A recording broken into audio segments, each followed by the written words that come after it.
Welcome to partialarc.com. Don't do that. You find yourself in a tavern. Oh, we should have checked for traps. I knew he forgot something. I think I can reason with him. You killed his father. Can I have sex with it? You could certainly try. I'm gonna touch a sword. Don't touch the sword. The child is evil, right? Obviously. I could cast Fireball. Always cast fireball. All right, roll for it. Welcome to Friday Night Quests. I'm your host and Dungeon Master, Jay Jones. Last week we concluded our adventure with special guest star Jonathan Keltz as the Wood Elf Ranger, Fimion Balefrost. If you haven't heard those adventures yet, you should definitely check them out. They're a blast. This week we're taking a little break after the game to talk with Jonathan and our series regulars, Jeremy Fox, Kelly Egan, and Mike Christensen, and discussing the adventure. Then, Mike interviews myself and our producers, Andrew Dickinger and Niels-Christian Kielland, to pick our brain about the adventure's design, and offer some advice for aspiring DMs. So without further ado, let's get to it. I'd like to do a quick breakdown with the group and just have some quick questions. Jonathan, this will be the first one to you. Yeah. So you play Lathe, am I saying that right? Yes. Lathe on Rain. But you're also working on a series of books called CritterKin. Is that right? Yeah. So do you want to say a little bit about that? Sure. So CritterKin is a project I help with that. My dad is involved with. But basically, my dad was the co-founder and president of Scholastic Productions. So he did Magic School Bus and awesome.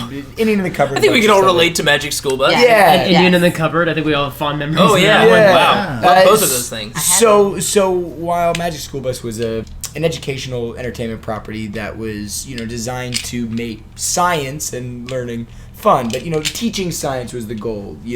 So with CritterKin is a similar property. It's they're illustrated books where it's about trying to integrate teaching, kindness, compassion, empathy, things that are just as much taught as science. And if kids aren't getting that in home, maybe they can get that in school. And so it's a book property. There's a lot of stuff that's being incorporated. There's Skype readings with schools, and we've even put on some plays via Google Hangout and across the country and stuff. So it's fun. But if you go to CritterKin.com, you can check out. I was about to ask, so they would go to CritterKin.com and they can get it there. Are the videos on there as well? There's some videos and stuff on there. I don't know if you guys know TouchCast. We've done a bunch of stuff in TouchCast, which is like a sort of in-app studio. Awesome. We've collaborated with them on some stuff, but CritterKin is primarily my dad, Martin Keltz, and the author and sort of brain behind it, Jenna Ball. Awesome. All right. Yeah, guys, definitely check out CritterKin.com. And watch Rain.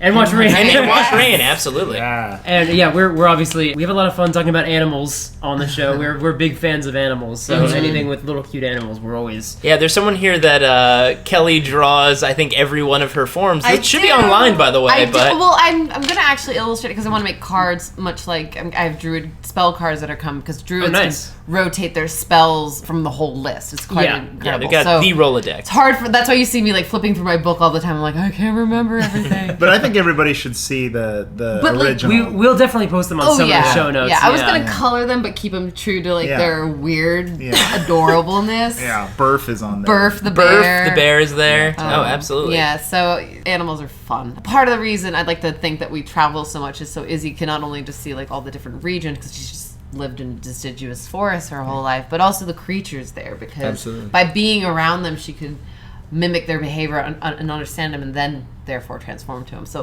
one of my ideas was do I maybe acquire the ability to go into a wolf now? You can probably be like an iguana now. Shadow. You might look like Shadow. Maybe look like Shadow? Shadow's a badass. Yeah. Shadow's done well. Jonathan, did the role-playing come back to you? Because I know you said you'd done it before. Yeah, so the stuff that I had done was, like I had said to you guys earlier, when I was in elementary school, I had an hour-and-a-half bus ride to and from school. Hour and a half? Yeah, from Woodstock, New York to Poughkeepsie, New York. Oh my gosh. But how early did you have to get up for a ride? I had to get up at 6. Yeah, but and that's at a young age, but it's all good. We did stuff on the bus, messed around. It wasn't we didn't have the same detailed character lists and stuff. It was mainly about just the in-action stuff and very simple and young cocky DMs, unlike yourself. But I'm very cocky. You mean No, DMs but that it was- actually try to kill you? yeah, well, yeah, When you're young, I didn't get it until college, but what I understand is that when you're young, it's still a little bit competitive. Yeah. Because all the games Right. you play as a kid are like, I beat you, sorry, Yeah. Yahtzee, you know, whatever it is, Exactly. Battleship. So like with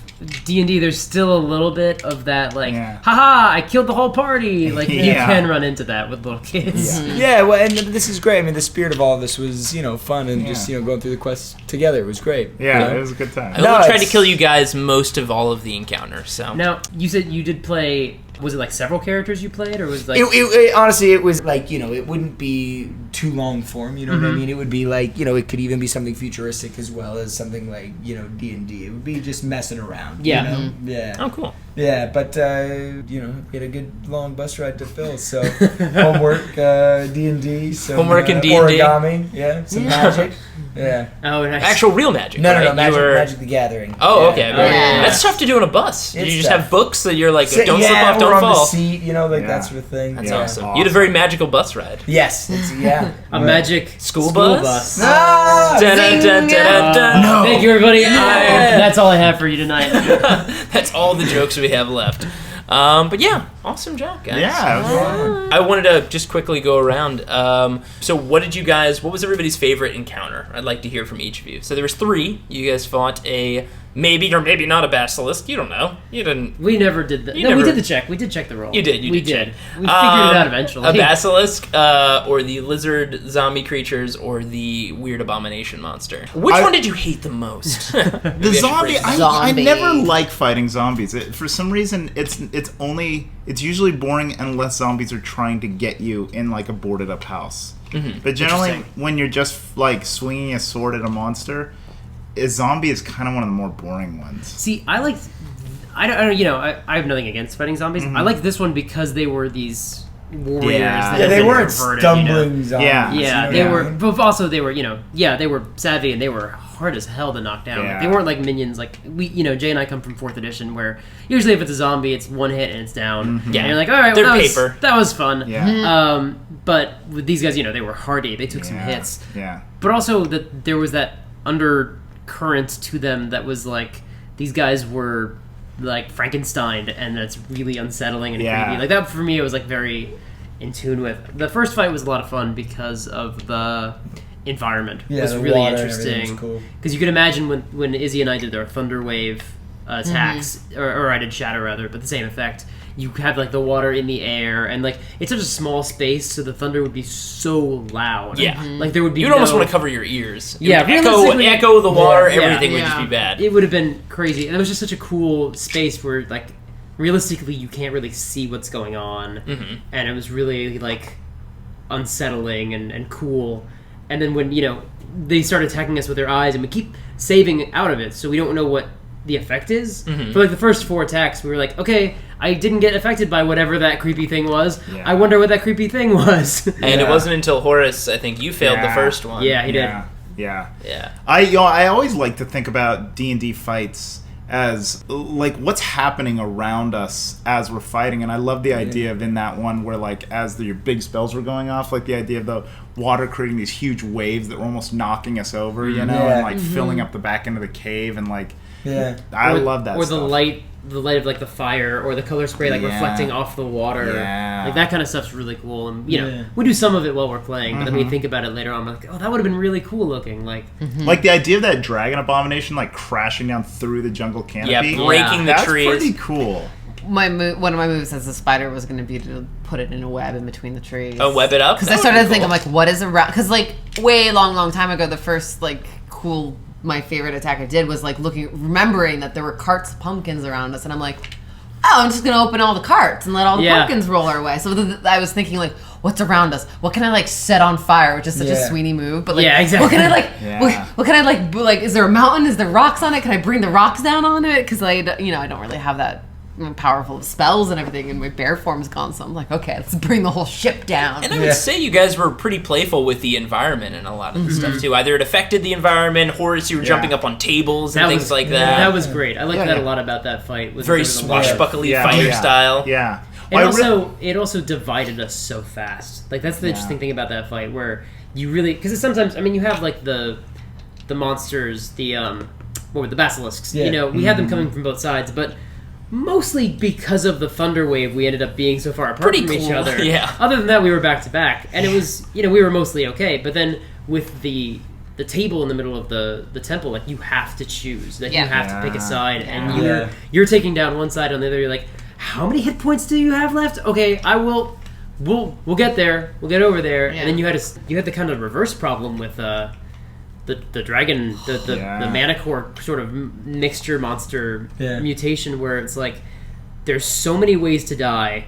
Like there's and it's like for poor Jonathan, you had like 4 things you wanted to do. It's like attack the thing, heal the wolf, ensnare the thing, and it was like how do you do all the things that you want to do? Like you can't really get away from it and hide to use your bow the best. Yeah. And even if you did, you're letting the wolf die. You're leaving him out to pasture. So it's like there was so much going on. That was really that was a cool fight for me, just because partly because of circumstance, because we were so not bottlenecked because we were flanking it from all sides, but the fact that it could do just redonkulous damage, crazy amount of damage. We were able to keep it on the ground too. Yeah.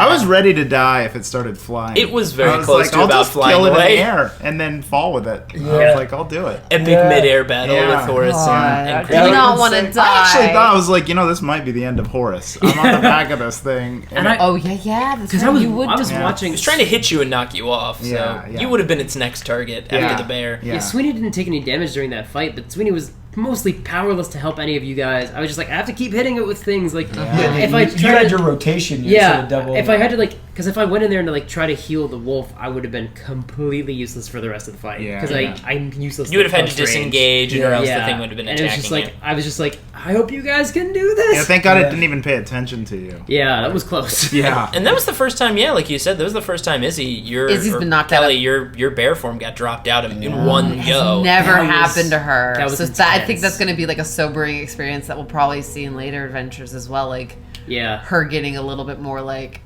oh, I can't just 34 HP isn't going to hold me over. Yeah, in fact, like I'm at 27 right now. Like actually, that's stronger than I think the spider.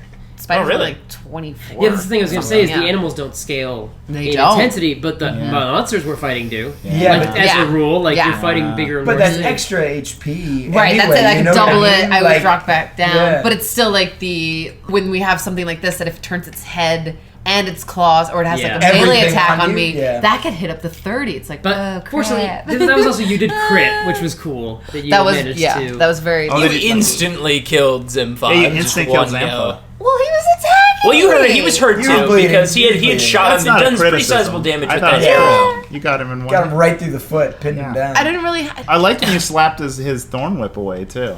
Oh yeah, you actually a real. I can do that. That was Druid v Druid, and you won the Druid v Druid round. That was also really cool about that fight was that you had. For the first time, we haven't had that come up. Someone with the same powers as us. Yeah, because the type of thing that he is he has he has spells. Obviously, he did an entangle essentially when he was trying to restrain all of you at first, and then he had the whip and other powers as well. No. I just learned that. It was their equivalent of a druid, which we've never come up against someone who has the same. Spells. None of us were demons when we fought a demon. You know what I mean? Exactly. This was the first time where it's like, I know what you can do, and I know how dangerous that could be potentially. Yeah. So that was cool. It's not good. It's not good. But could he turn into a bear? No, but he Frankenstein monster, a god and a dragon. So. He could do some stuff. It seems. Some shit. Some dark necromancy stuff. We had to take him out. Yeah. The minute he was coming after me, I was like, either I have to like entangle him and like pray that like he doesn't strength check out of like a webbing that I could throw. Yeah.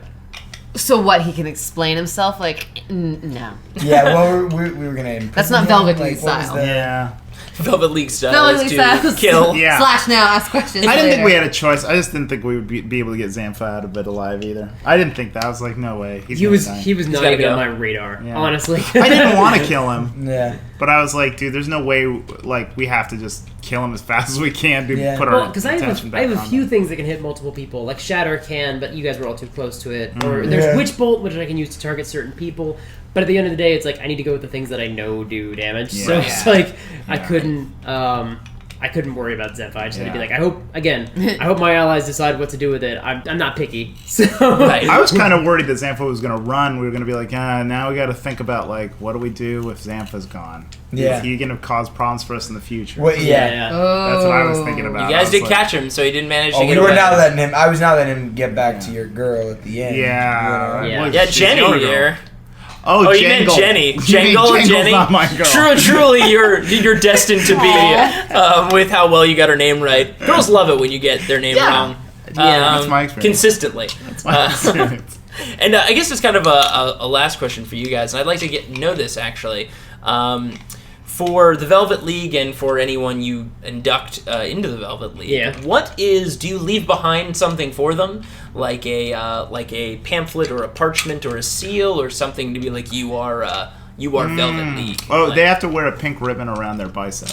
I've definitely earned, like, I'm sure the course. people are earning a place in the league. Yeah, you know? you're all. And this is your army, you know? This is all part of my kingdom. Yeah. This is the these are the reserve, the Yeah. reserve Avengers basically. it is a pink ribbon bicep that they around their bicep. Yeah, that they have makes to wrap a pink ribbon around. This is your, like, UN, you know what I mean? Yeah. Absolutely. It's at some point we're going to have a 15-person podcast. yeah. And we'll have the longest encounters anyone's ever put to any but it's like game ever. it's like Batman International or whatever it was called. Yeah, right. Batman Incorporated, rather. Yeah, setting up groups across the world. Yeah. Basically just saying, like, hey, you represent the Velvet League. We're Yeah. getting it's name brand recognition. Yeah. We're franchising, essentially. Yeah. Yeah, Because you guys are franchising out. You keep being a ranger, just name drop Velvet League. Yeah, well, you may have. I'm about to marry a queen. This is a pretty big Yeah. franchise. You might develop some strong relations in the lizard folk Yeah, I community. think True. so. I like to think so. Yeah. Yeah. You helped save their god. Yeah. Yeah.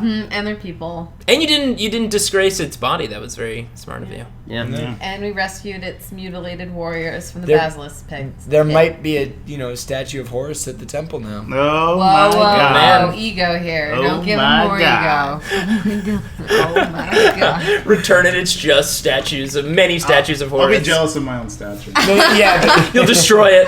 It's too attractive. Get it down. But you're definitely gonna call in that baby like, hey, Fim, what up? Yeah, you remember that time I let you take the girl? The queen? I don't know. I thought that. Well, yes, I need 200 maybe. lizard warriors now. Yeah, that might happen. That might happen. I have basilisk digestion fluid. You do. You still have to figure I out eventually love- which one's the right one. Right, I love have a walking. lot of stuff. That's my thing. I'm like, what can I take? What can I Because you have steal? also have guts from the fairy dragon. And Around Well, her no, neck, she has the bones. Okay, around the fine. I face. got rid of the gut. Yeah. I had its own whole little body. We had like this little fairy dragon corpse that I wanted to keep as a pet, but it was like super evil. But Izzy's very like, nah, we'll befriend it. It'll be great. Yeah. No. Befriended, that'd They be nice. wanted to kill us. befriend its corpse. Yeah, so Yeah. I turned it into a necklace. Yeah, I guess we double check. The problem with the blood in the water was resolved, right? Yes, Okay. you resolve the blood in the Oh, yeah. water. Okay. Like they It was dead lizards, men. Yeah, no, I know, but I mean, It like, was dead lizard there's no folk. more blood, and they Yes. got the The clean inn will water now, continue right? to not deliver Poop gross water. blood, They- poop water to They their. flushed out. They flushed out the blood, so it's all. Yeah, Okay, you got sorry. you got the basilisk out there too. Yeah. Yeah. Yeah, that would have been bad as well. It's like leaving we all of the grilled bodies in there. You're like, everything. yeah, and just leave. Yes. When you guys name your village, it should be Poop Water. That's the village name. But in Draconic, it sounds very noble. Yeah, it's a Sounds very noble majestic. name. Yeah. Yes, great poop It water means village. water at the end of the river. That's it. But in Yeah. English, it translates to poop water. That's awesome. Sadly. All right. All right. Congratulations, guys. Great job. Congratulations. That is our episode and our adventure.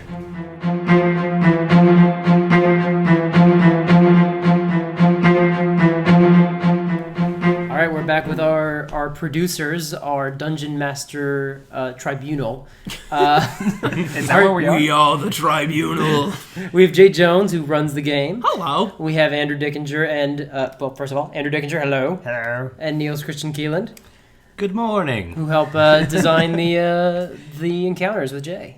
And the first question is always the same. How did it start? What was the inspiration for this adventure? Well, I was raised by lizard folk, Sure. so I just, I feel like my family asks me all the time, when are we going to get to be in the show? Some So- positive representation of I thought lizard it was folk. like Exactly, that, right? I thought it was that that rock song. Welcome to the jungle. Yeah, I only listened to that song, so eventually it had to make it into the show. Jay and I were trapped in the jungle. Yep. And delirious from dehydration.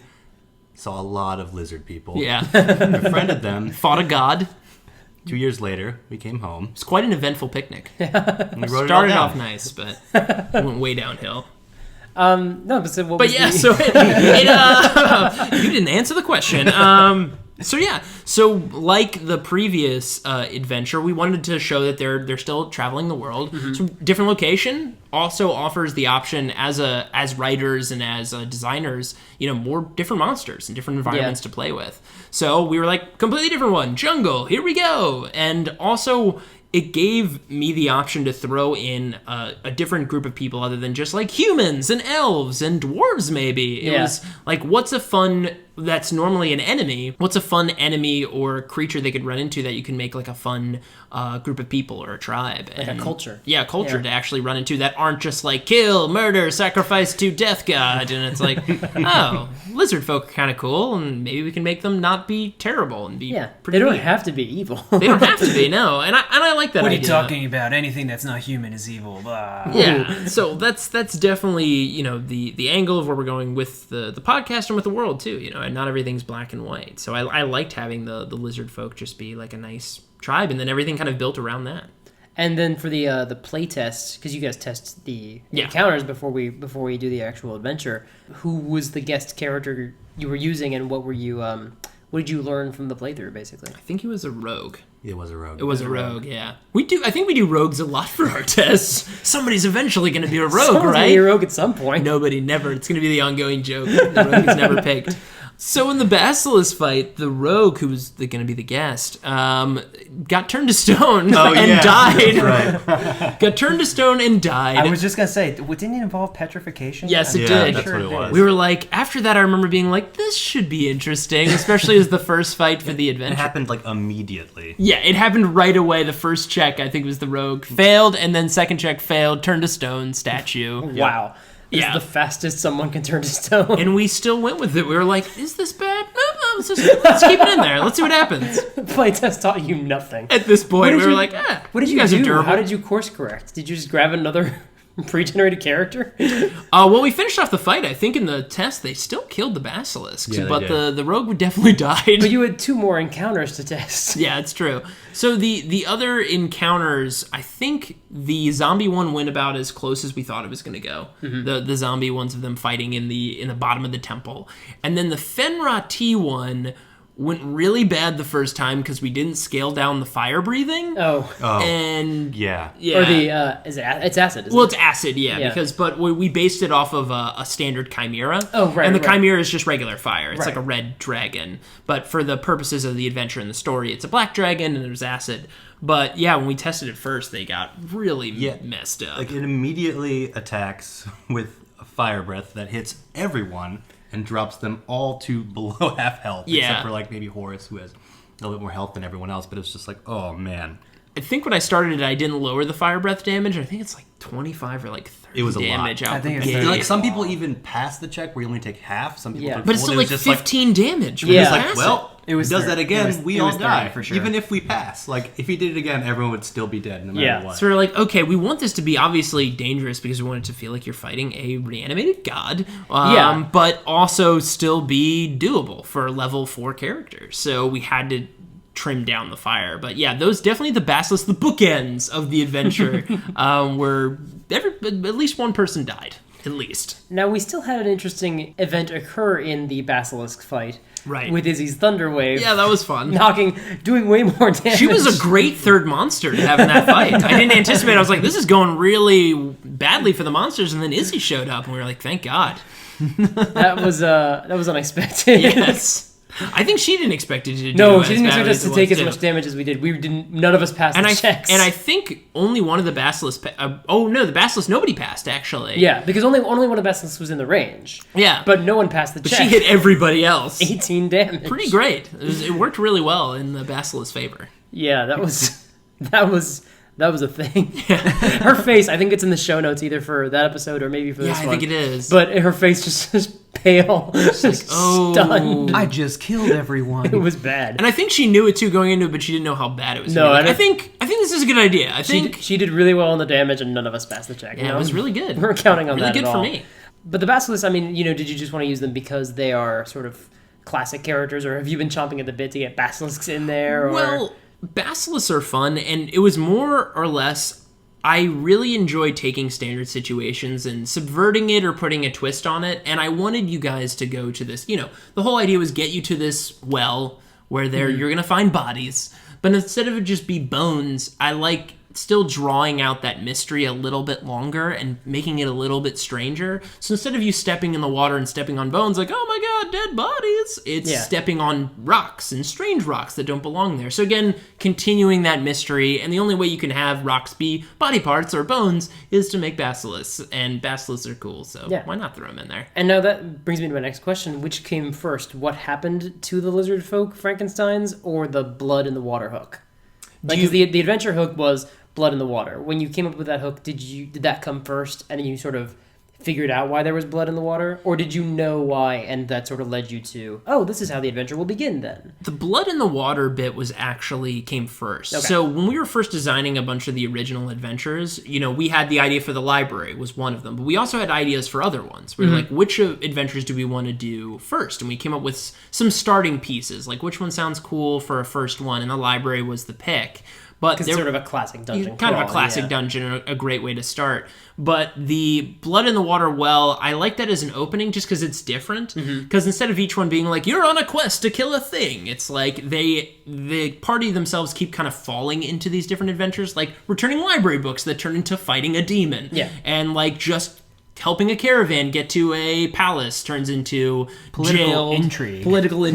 Yeah. Killing a vizier, like all that stuff. And this was, this was just something off the beaten path. They were just staying in a hotel, and I like the idea of them being like, oh, there's something wrong with the piping, and then it just kind of unfolds and from there, basically. So that definitely came first, and then where that took them, what was the thing that was getting killed, and what is the result of that came afterwards. And to peel back the veil a little bit, with the zombie lizard folk, were you using lizard folk stats or zombie stats, sort of, just mechanically? I think it was the lizard folk stats. Well, the importance was to make it not like a normal zombie fight. Right. We didn't want it to feel like a regular zombie.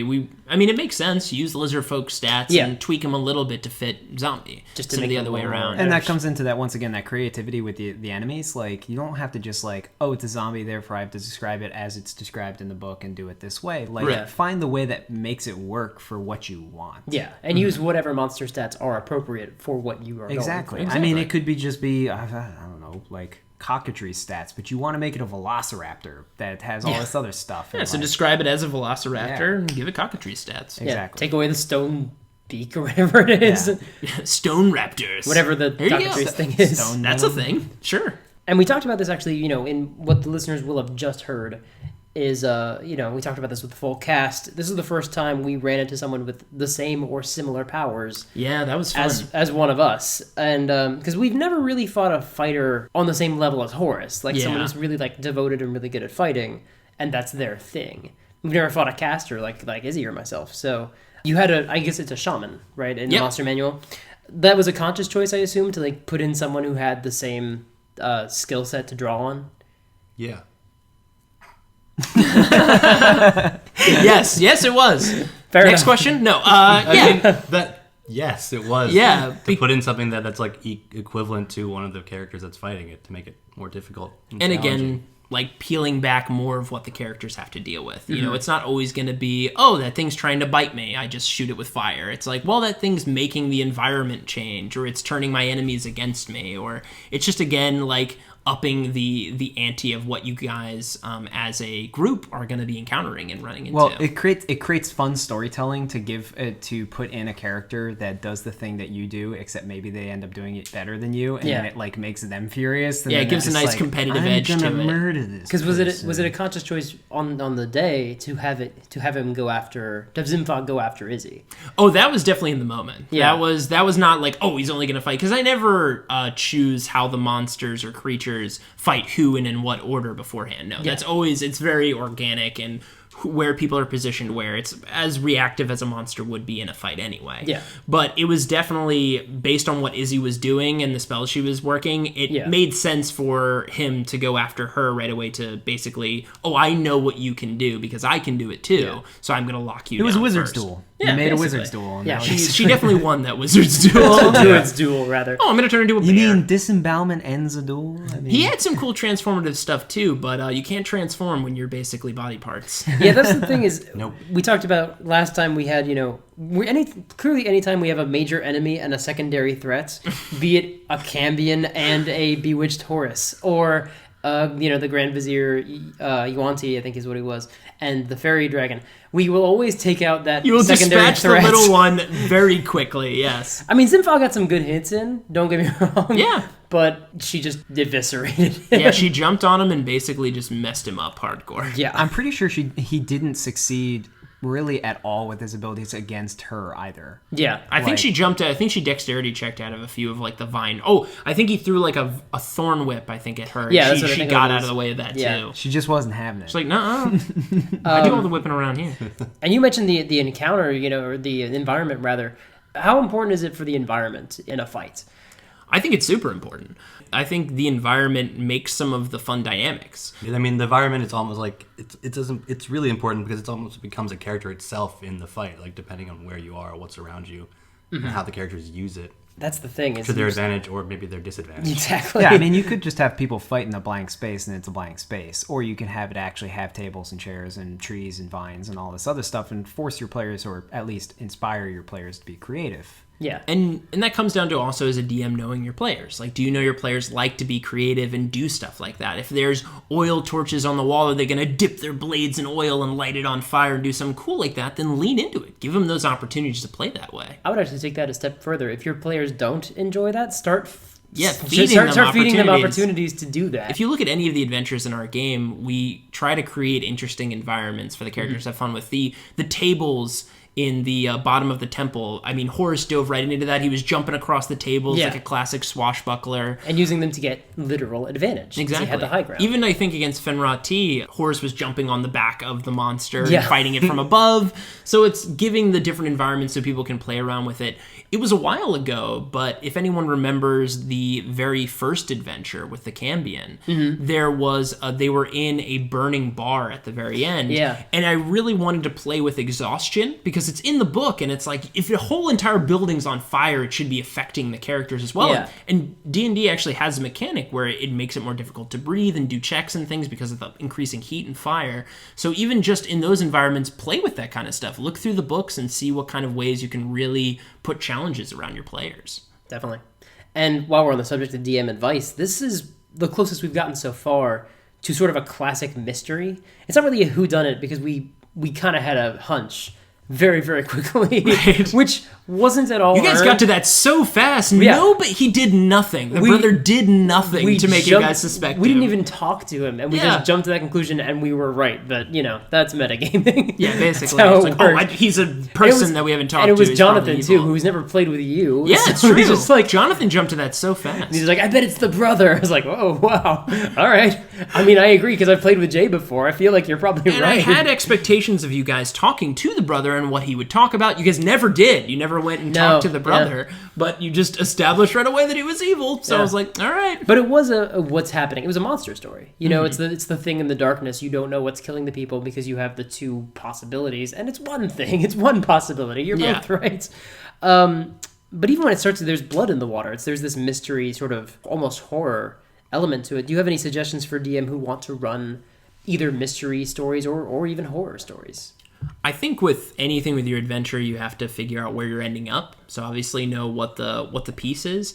And for me, it just comes to like peeling back a story. So like think of what's the full story. So Fenra T's story of like the god in the forest and what it fought and when it fought it and why. So that was all established, the black dragon and how they encountered. But who releases more of those pieces and how they interact is where it comes to that importance. I think it was through Jonathan's character. sourced out that the dragon was a black dragon, and that, or actually asked what killed Fenrir T. Because it was like, Fenrir T is gone, and you can have characters just suss out bits of information, but leave enough for your characters to want to learn more. So have that complete story, but decide as the adventure goes along how those pieces of information are released, and the most important connections, save those for later. Yeah, you don't want to do an info dump. That's the thing that wouldn't have worked, is if they were like, hello, we are lizard folk. Our god was just killed by a black dragon. We buried it here. It's not important at all. My brother's a mystic. You don't want to be exposition dumping with any of your characters, but leave enough out there for people to want to know more. What's going on around us. And if they get the idea that right off the bat you guys dove into investigation from the get-go with the blood, so basically from there you can leave the characters to be in the same mood to want more, essentially. And do you have any tips just in terms of tone? Just in terms of how to establish sort of a spooky or element of that at all? Yeah, I mean, always just do it at night.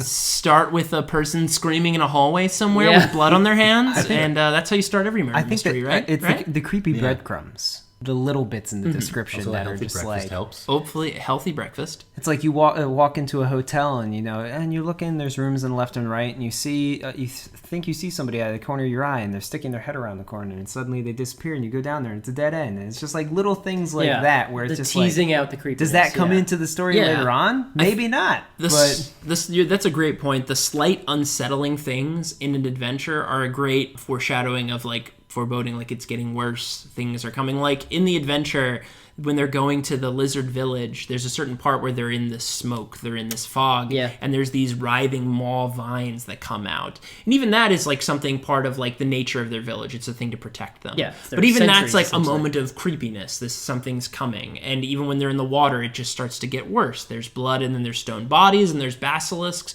and these are lizard people. You're just compounding more and more creepy factors into the story. When they get to the temple, it seems nice and bright, but when they go into that underground room, it's black, it's charcoal. And as a DM, take those moments to slow down, give those beats, and sometimes an absence of horror is just as terrifying as the room's filled with blood and gore and dead bodies everywhere. You have to have that lull moment, where the calm before the storm, where basically the most uneasy thing, as you just said, is when there isn't any stimuli to be like, oh, there's ghosts there and shit. No, it's like there's an empty room. And there's nothing in there. Even in like monster movies or horror movies, it's always like the unknown is the scariest part. When you don't know what is happening, you don't know what's after, you don't know what it is. It's creepier because you can't comprehend it. And Fenrir T from the get-go was very much like, you're not going to see the creature until the last fight. Because it was like, you're going to hear about it, you're going to hear stories about that, and eventually the other thing that killed her, and all that stuff until the very, very end. And we talked about that when we were making the temple. It was very much the top temple is going to be beautiful and bright, and then when you get to the dragon, it started out like, oh, maybe there'll be like cryptic things down there and like writings like, oh, bad dragon, you're bad, we don't like you. But as we were working it out, it became more apparent that it was going to be more unsettling to have a beautiful, very descriptive temple, to have like glyphs everywhere and writings, to be like, they're very big into design and beauty for the reverence of their god.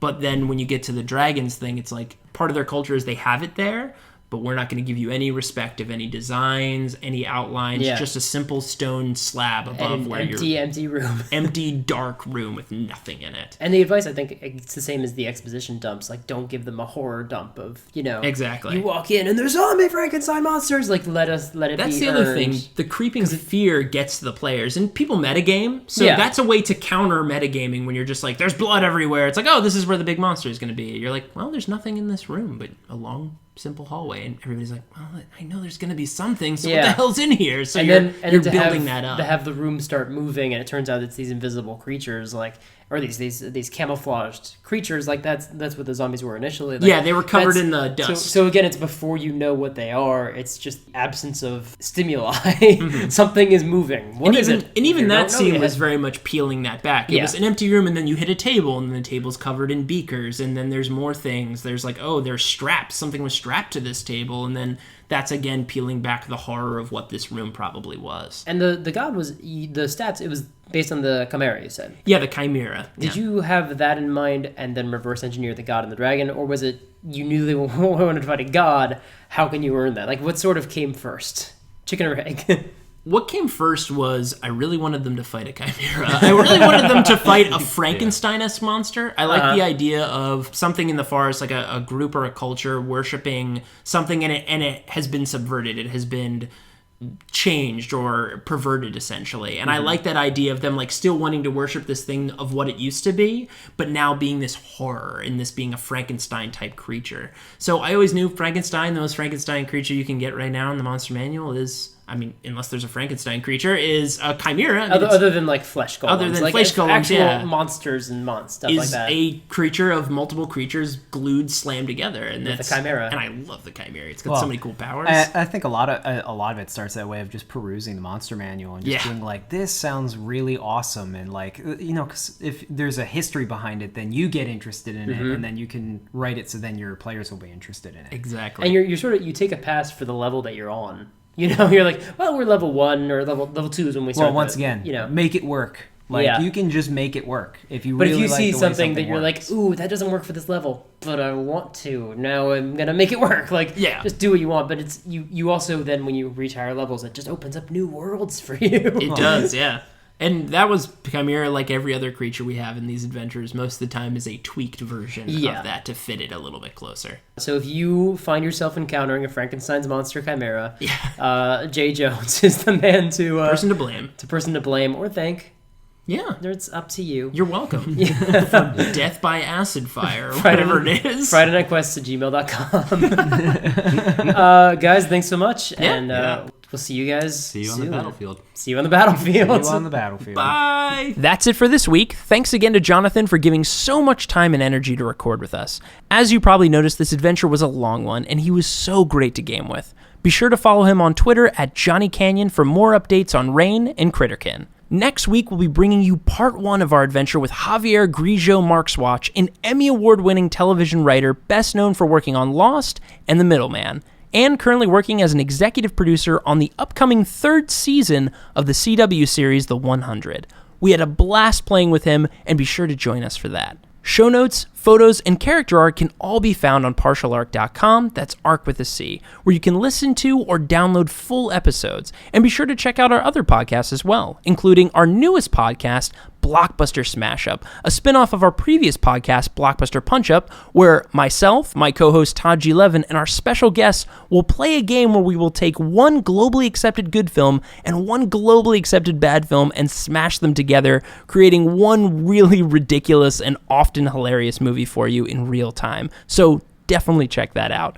Also, if you have any questions, either about the show or DM advice, you can send us those at FridayNightQuests@gmail.com. You can also find us on Twitter, Instagram, and Facebook, all at Partial Arc.